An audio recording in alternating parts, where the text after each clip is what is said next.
Yeah, I know. Don't worry. It's all good. Okay, all set.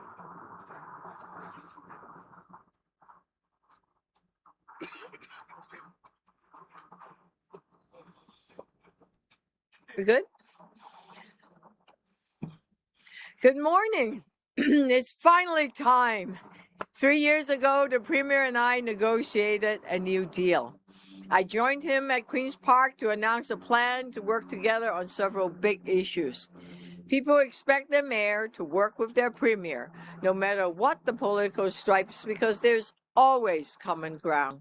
Our top priority is to get things done for the residents of Toronto, to provide better services, better transit, and better protection. And this new deal was transformational. It included provincial funding to buy line 2 55 subway cars to replace our aging trains and make our subway more reliable. It included funding for shelters, safety, operating the new LRTs, and more. And it also included the centerpiece, handing the responsibility of the Gardner and the DVP back to the province where they belong. These are regional highways used by people from residents across the GTA. The regional highway upload alone will free up billions in city funds to spend on fixing things that local residents relied on. It will pay for fixing roads, bridges, sewers, improving our parks and community center, ensuring our subway tunnels are in good shape to keep the transit reliable and trains come on time.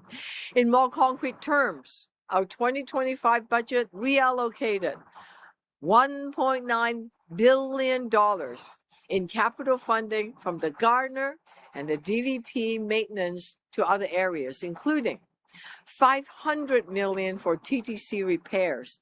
This is the biggest investment to TTC in its history. $400 million to fix parks, community centers, and public spaces. $400 million to fix roads, bridges, and sidewalks, and much, much more.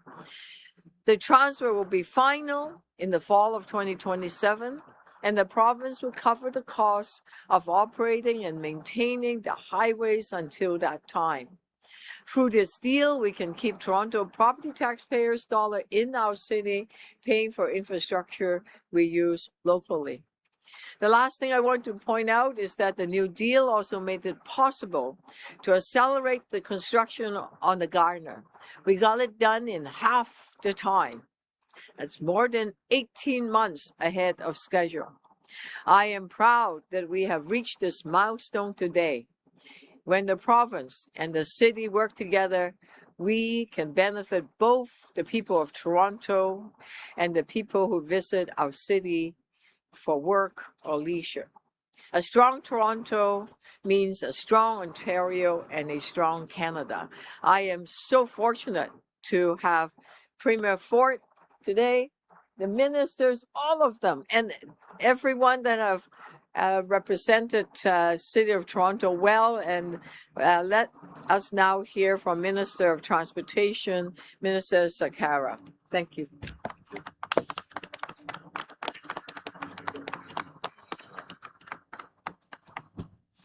Good morning, everyone, and it's great to be here today in Toronto alongside Premier Ford and Mayor Chow and all of my colleagues with some exciting news for drivers who are tired of being stuck in gridlock.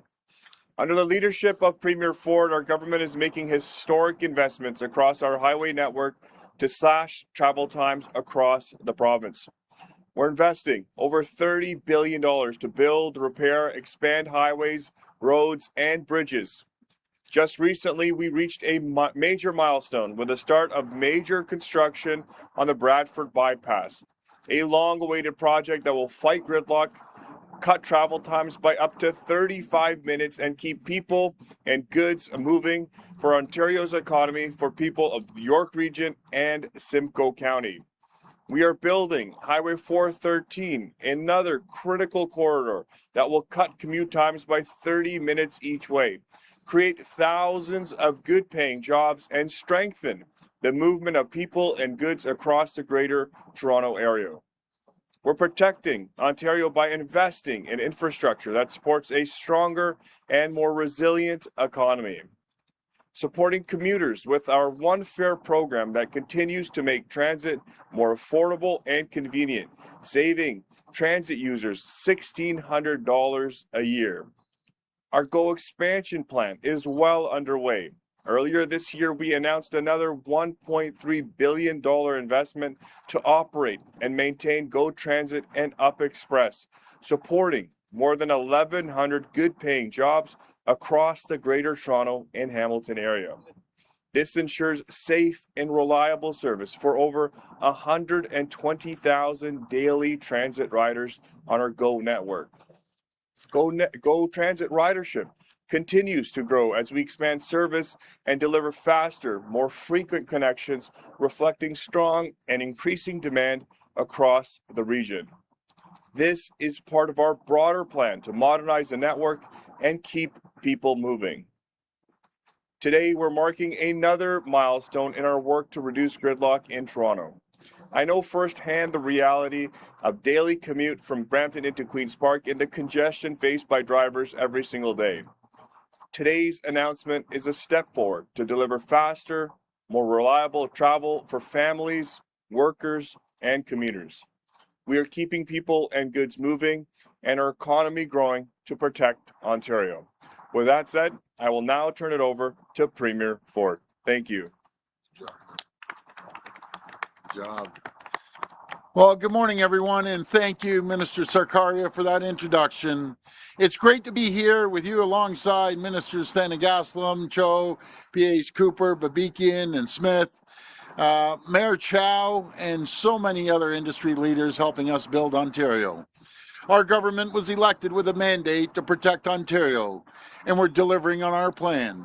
We're protecting Ontario from economic uncertainty driven by tariffs and protectionism. While we may not be able to control President Trump, we are controlling the decisions we make here in Ontario by building the most competitive, resilient, self-reliant economy in the G7. We're cutting red tape, keeping taxes and fees low, saving businesses and families $12 billion each and every single year. Since 2018, we've increased revenue by $71 billion, all without ever raising a tax, and we will never raise taxes. And we're investing in our workers through our $236 billion plan to build, which is the largest infrastructure plan of its kind in Canadian history. We're building hospitals, schools, highways, and transit to connect communities, create jobs, and grow our economy. Because with a strong economy, we can invest even more in world-class services like healthcare and education that Ontario families are counting on. We all know gridlock is costing our province more than $56 billion each year and could reach $145 billion in the next 20 years if we don't act now. Too many Ontario commuters are wasting countless hours stuck in traffic instead of spending time doing what they love. That's why our government is investing in the largest transit expansion in public service and transit expansion in North America. People are already riding the Finch West LRT and the Eglinton Crosstown. And we're building the Eglinton Crosstown West Extension, the Scarborough Subway Extension, the Yonge North Subway Extension, the new Waterfront East Transit Line, the Hazel-McCallion Line in Peel, and the Hamilton LRT, and the 15.6-kilometer Ontario Line, with the first new subway tunnels in more than 60 years now being dug under downtown Toronto. We're also tackling gridlock by building major new highway projects that will save drivers hours on their commutes. Early work has already begun on Highway 413. Major construction has started on the Bradford Bypass, and work is also getting underway to build the Highway 401 tunnel. When it comes to keeping drivers and goods out of gridlock and moving in downtown Toronto, There are no roadways more central than the Don Valley, I was going to say the Don Valley parking lot. It pretty well is the Don Valley parking lot. Don Valley Parkway and the Gardner Expressway, which handles nearly 300,000 drivers a day. That is why we invested $73 million to speed up construction on the Gardner Expressway, leading to its completion a full 18 months ahead of schedule. Recognizing how vital these two roadways are and the urgent need to keep drivers moving, I'm thrilled to announce today, as part of our new deal our government reached with the City of Toronto, Ontario will officially be taking ownership of the Don Valley Parkway and the Gardner Expressway in the fall of 2027. Until then, we'll be providing up to $353 million to the City of Toronto to ensure it can continue operating and maintaining these critical roadways before the transfer is complete. By taking ownership of these two highways, we're helping important reconstruction work happen without delay, so we can preserve both highways for future generations. We're also freeing up billions of dollars over the long term that the City of Toronto can invest in other municipal services like housing, enabling infrastructure, transit, public safety, and local roads. And of course, thanks to our ban on new road tolls, we are guaranteeing that the Gardner Expressway and the Don Valley Parkway will remain permanently toll-free, so we can keep putting more money back into the pockets of hardworking Ontario families. In other words, our government will never toll highways, and we will never tear them down. I want to thank Mayor Chow for her partnership and leadership in helping land this great new deal. Our government will continue to invest in our $31 billion plan to build new roads, highways, and bridges in every community in Ontario so we can keep drivers moving and keep workers on the job. Thank you, and may God bless the people of Ontario. We'll now take questions from the media. Media present can form a line behind me and ask their questions through the microphone. As a friendly reminder, the format is one question and one follow-up. Please state your name and your outlet before your question. Morning, Premier Richard Southern 680 News Radio. Good. How are you, sir? I Good. think you were pretty accurate when you called it a Don Valley parking It lot. was. Yeah. I mean, we all know that. And now that you're the province is uploading the DVP and the Gardner, and you have the financial means to do more with them than the city, do you have any specific plans to alleviate the gridlock on these two expressways? And does it include, Premier, a tunnel under either of them? Well, never rule out anything, Richard. Thanks for that question. What we're doing is taking the burden off the backs of taxpayers in the City of Toronto. I think this should have been done a long time ago, decades and decades ago. The province should have uploaded this to the province. But this takes a massive burden that they can reallocate those funds for other areas within the city. You know, I wish we had a provincial government when I was at City Hall that would do this, because it was costing us a fortune to maintain it every year. So part of our new deal, it's going to free up a lot of money for the mayor to do things that she sees that is needed right in the City of Toronto.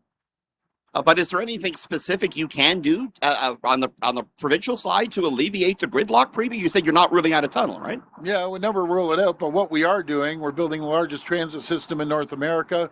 We're building the Ontario line, Yonge North extension, and we're doing the Scarborough extension as well. So we're the largest transit plan in North America that's going to take people off the road and into the subways.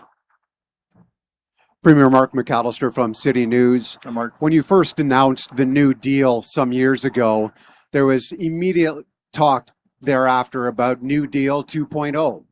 And we still haven't heard anything. We've got a municipal election that we're leading towards. You're not sitting for the next 5 months or so. Has there been any discussion about what happens in the future beyond this? Well, thanks for that, Mark. You know, there's never been in the history of Ontario and Canada a province that's uploading a lot of responsibility to the province. We're giving the city over $9 billion in a multitude of different areas. So let's get through this, and we'll always be there for the people of Toronto and the GTA, because, you know, it's not just Toronto we're helping. more commuters, as the mayor knows, come in from all over the GTA to come to work, and they ride the GO train or ride public transit. They're saving $1,600 on the one fare. So we're doing our more than our fair share right now. A question for the mayor, if possible. This morning, Mayor, this is for a colleague of mine. The CAA, once again, released their list of worst roads. Toronto has 4 of the top 10. Steeles is always on that list. You clearly have your notes prepared, so I'm going to let you. Even need I'm to gonna, look at it. Yeah. So what is it exactly that the city is doing to help with maintenance of the roads? And I'm sure that's of interest to the Minister of Transportation and the province as well. The city of Toronto this year have paved more potholes than ever, more than last year, a year before. But this winter has been brutal, and it's just wrecking our roads. I was just down in Irwin, which is terrible. It was repaved only a month and a half ago, but the rain and the frost and freeze-frost, and yesterday when I was on it, it's back to really bad, not a very good shape. So it's almost every 2 months. I think that road, for example, we need to lay down concrete because of the industrial use in that area. So yes, we need a lot of funding to repave some of our old roads, and this new deal really assists. The new deal are able to fix old roads, bridges, sewers, public transit, tunnels, and tracks. All of it has been in terrible shape, and because of the new deal, it freed up $2 billion, and you will see improvements over time, and we are rapidly doing them. Hi, Premier. Don't go too far, Mayor. I think you might want to respond to this one too. It's a question for the Premier to start, though. It's Jeff Gray from the Globe and Mail. I wanted to ask about the airport. So you've said it's a no-brainer to expand this thing. Yes. You've said the Prime Minister is supportive, but when we talk to Liberal MPs in Toronto, they treat this idea like a coyote in the backyard. They don't want to get too close to it.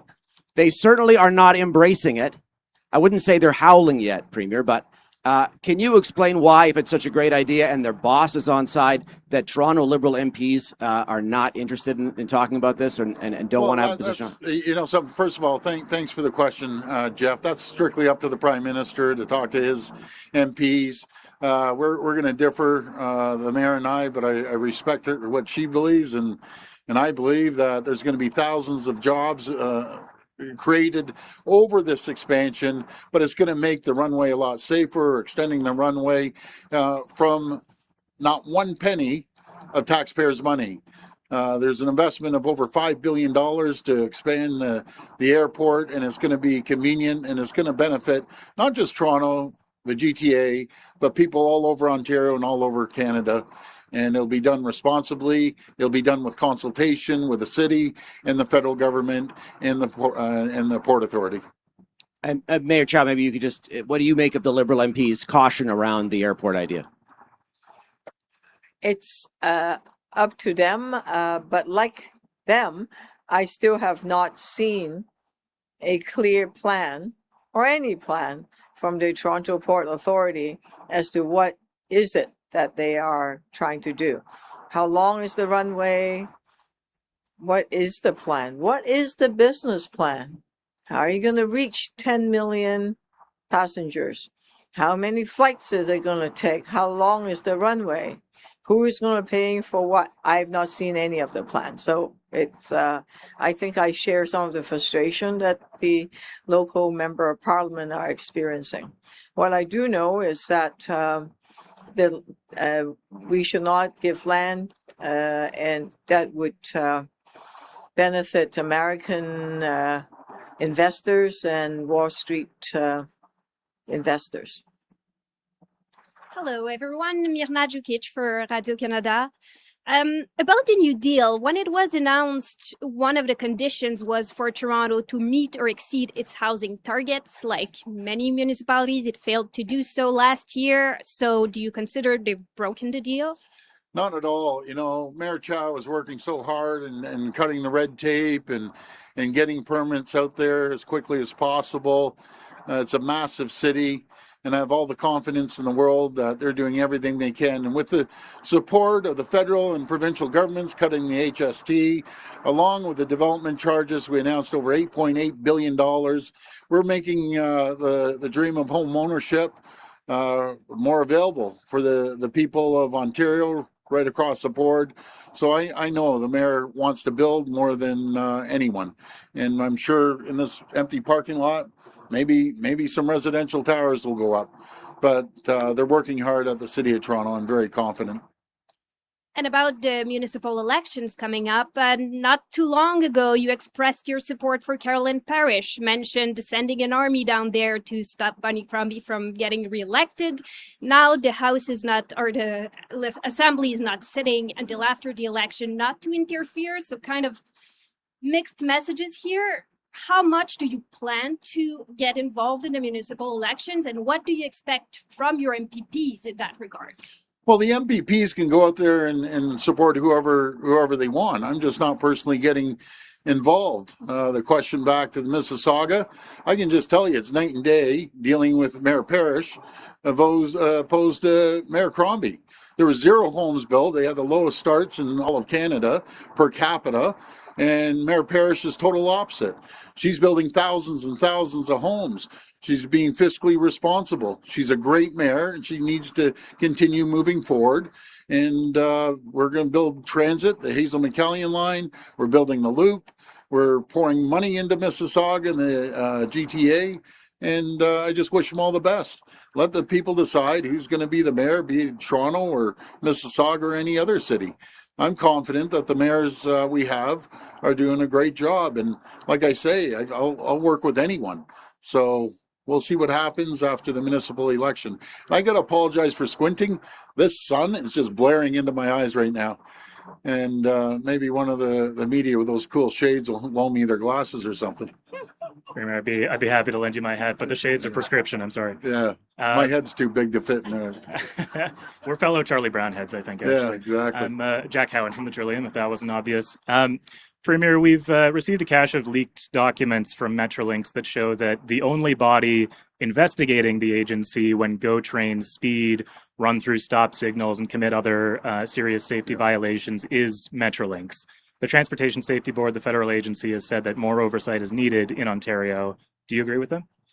Well, I think Metrolinx is doing a fine job. And when anything happens, if they're going through, the red lights per se, if you want to call it that, we take that very seriously. And there's going to be an investigation. We're always there to improve, continuous improvement. But folks, let's put this into perspective. I feel we have the safest rail system in North America, considering the tens of thousands of kilometers that GO train travels all over Ontario. So we always want to make sure we have the safest transit line anywhere in the world, and that's being investigated. And believe me, I know Michael Lindsay. He has zero tolerance for this. That guy is absolutely amazing. He won't put up with any safety issues for a second. I know he's going to correct it, and we're going to do continuous improvement to make sure it's the safest transit line in North America, which I believe it is, considering all the thousands and tens of thousands of kilometers they travel yearly. This next one's for Minister Sarkaria. Yeah.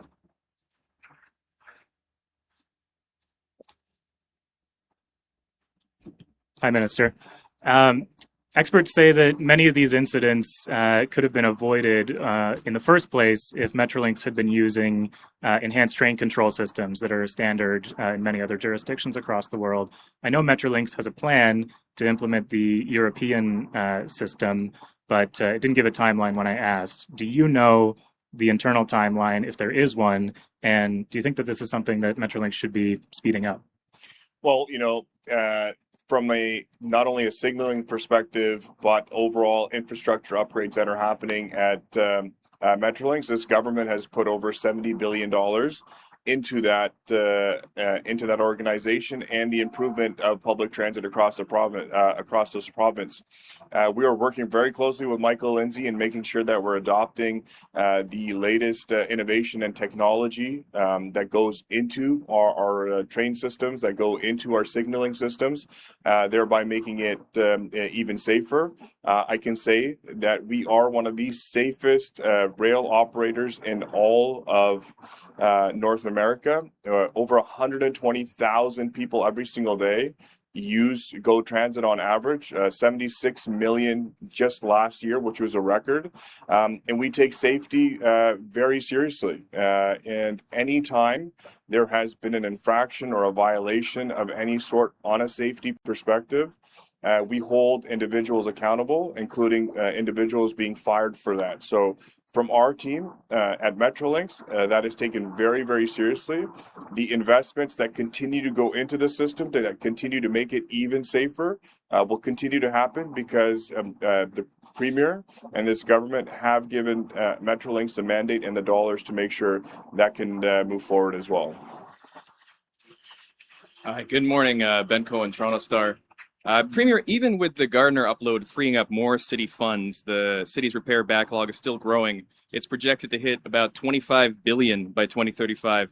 Are you considering taking any other expenses off the city's plate to help out in the next New Deal? Well, I think $9 billion is quite a few dollars, and they'll be able to reallocate that to infrastructure. But that faces every city. Even when I was down at City Hall with Rob, we had a big infrastructure backlog, but we're going to chip away at that. We're going to support the city any way we can, like we do with all other cities across Ontario and municipalities.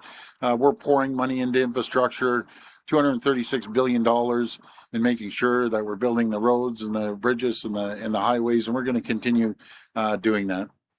The city's budget chief and CFO has said probably the most significant thing the province could do for the city financially is to give it a portion of the sales and income taxes it collects. Is that something you would ever consider doing? No, we again just gave the biggest check ever in the history of Canada to a municipality, the City of Toronto. And we did it because they're great partners. They play a massive role in our overall GDP. About 50% of the GDP comes from the City of Toronto. And I think we treat them very, very well, extremely well, actually. I don't remember ever getting a penny from the province when I was down at City Hall. It was pretty staggering, actually. Nothing. Hi, Premier. Alison Jones with the Canadian Press. Hi, Alison. It's been about a year and a half-ish since your cabinet was sworn in. You've got a hole to fill now in Treasury Board. House just rose for the summer and then some. Lots of time for new ministers, possibly to get up to speed on new files. I'm wondering if you can tell us if you're thinking about a small cabinet shuffle or a big cabinet shuffle. Well, stay tuned. Right now, I think all the ministers are doing a great job. Their parliamentary assistants are fabulous.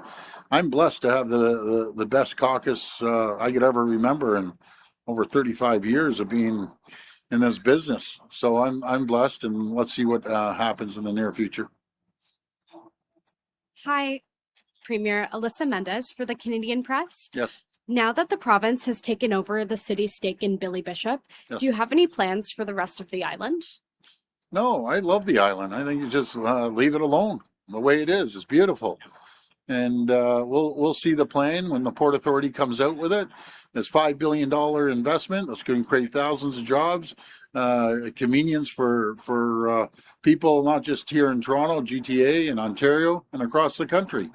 So we're excited to move forward, and we're excited to see the plan ourselves. And then once the plan is produced by the Port Authority, we sit down with the city, we sit down with the federal government and ourselves, a tri-party agreement, and we review it. But I think it's a great plan. Hi, Premier. Siobhan Morris, CTV News. Hi, Siobhan. When the province takes over the Gardner and the DVP, are the days of having charity runs and bike rides on those expressways going to continue?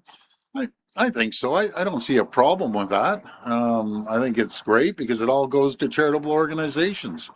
So I think it's great. If it happens a few times a year on a Sunday or whatever, so be it. I think that's great because it raises millions and millions of dollars for worthy causes.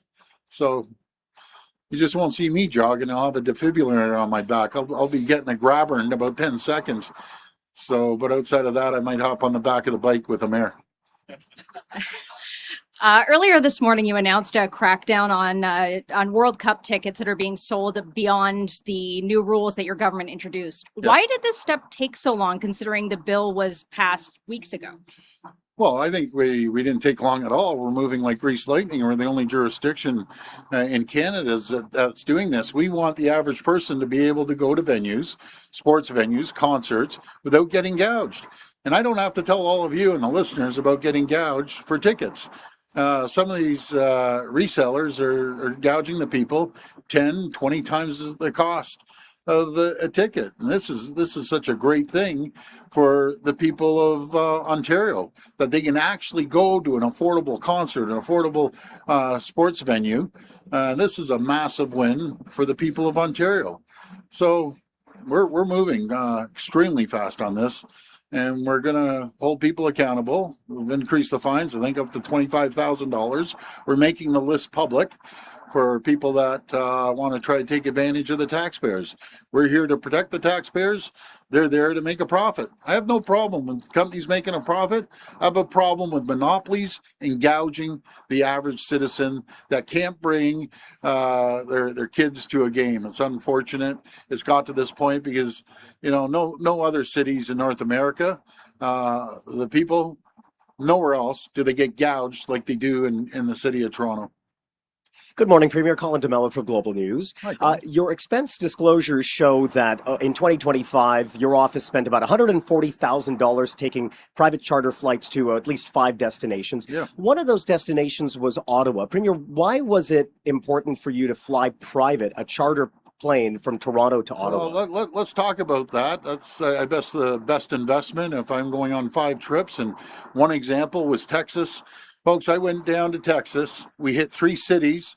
13 appointments with Fortune 500 companies, walked away with a minimum of $6 billion of investment, and I couldn't hit 3 cities in Texas and 13 appointments if I didn't charter, and I'm going to continue to charter when needed. Let's just remind the public, there's no premier in the history of this province taking more commercial flights than I have. I'll give you one example. I went to Ottawa last week. Everyone knows it's 45 minutes there, maybe an hour back.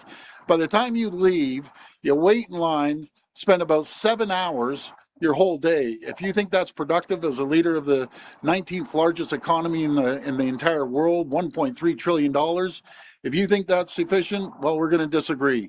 We got to stop treating Ontario like a banana republic, because that's what it's being treated like.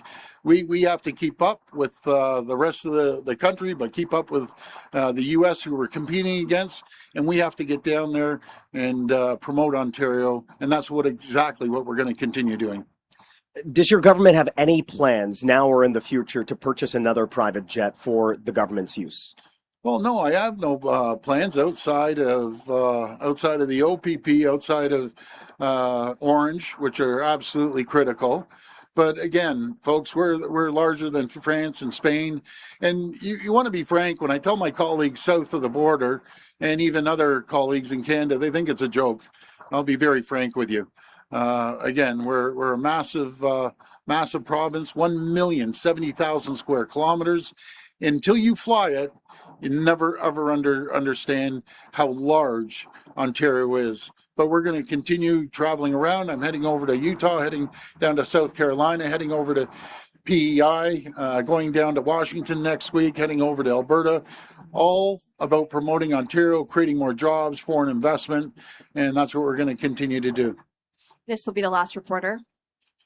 Hi, Premier Lorenda Redikoff from Hi, CBC Lorenda. News. Hey, on that FIFA ticket crackdown, Yep. will you be open to fining FIFA itself for breaking the rules? No, they aren't jacking up the prices. It's the resellers that are jacking up the prices. So we have to look at companies like the StubHubs of the world. I hate picking one out because there's many of them, and making sure that they give an opportunity for the average family to go to a game. I'm told that they actually are breaking the rules. Oh, well, if they're breaking the rules, then they're going to hear from us. It's as simple as that. If they're jacking up the prices more than what the face value is, they can dictate the cost of the game.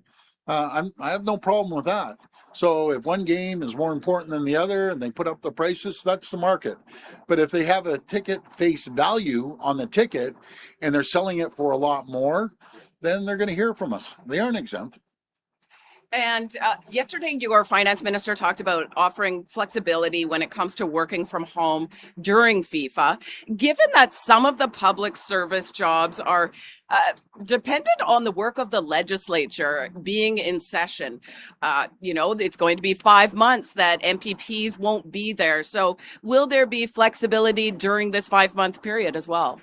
Well, that's up to the Ontario Public Service to determine that. What I know is we're out traveling all around the province. There's some misnomer that if you aren't down there, fighting with the opposition and wasted time for 3 hours or 4 hours a day, you aren't working. Let me assure the public very clearly. I'll speak for myself. I start at 6 a.m. I don't get home till midnight. I return thousands and thousands of calls. We're making announcements. We're moving the province forward. We're seeing investments. We're making sure that the backbone of our economy, the nuclear sector, is growing. We're building the largest nuclear facility in the world, plus Bruce C. We're adding on to that. We're leading the G7 in the small modular reactors. We're getting roads built to the Ring of Fire. We're building highways, bridges, and roads all over the province. We're building the largest transit system in North America. We're creating jobs unlike any jurisdiction in April. And I'm not saying we're out of the woods, folks. There's a lot of uncertainty. I'm going to emphasize that. It's a roller coaster. You're up one time in jobs and you go down and you're up. But the great news is, Last in April, when the job numbers came out, we led North America, 42,400 jobs. As the rest of the country lost 18,000 jobs, credit ratings were dropping for provinces, and they were increasing taxes or cutting services, not here in Ontario. We beat the Americans per capita at 350 million people. They created 115,000 jobs. We beat them by 680%, leading North America because we've been tilling the soil, working with the municipalities, working with the federal government to make sure we have an economy that can sustain the hits that were taken from President Trump. President Trump's back on his high horse, saying we're going to be a 51st state. I can tell President Trump that will never, ever happen. We will always be a proud, sovereign country, and I'm going to fight every single day to make sure that happens. So we're moving, we're working our backs off. We're never going to stop working for the people of Ontario. And it's no different from the mayor and all mayors around the city. So when they take that break while they're going in the election, I can guarantee you the mayor has 10, 15 meetings all day, going to events. Work does not stop, folks. We're having committees all over the province. We're going to have ministerial orders. We're moving the province forward. We never stop working. We have a work ethic second to none. And I'm communicating with our team. As a matter of fact, I was talking to a minister after 11 o'clock last night. No, I'm sorry. It was closer to 12 o'clock last night. So we're workers. We're always workers. And we're building this province, the likes of which this country has never seen before, ever. That concludes our press conference. Thank you, everyone. Have a great day. Enjoy the beautiful weather. And together, with collaboration with the mayor, we're going to have the city to continue to boom. So thank you, Mayor, for your partnership. And that goes likewise to all mayors right across the province. We look forward to seeing you in town very soon. Take care and God bless.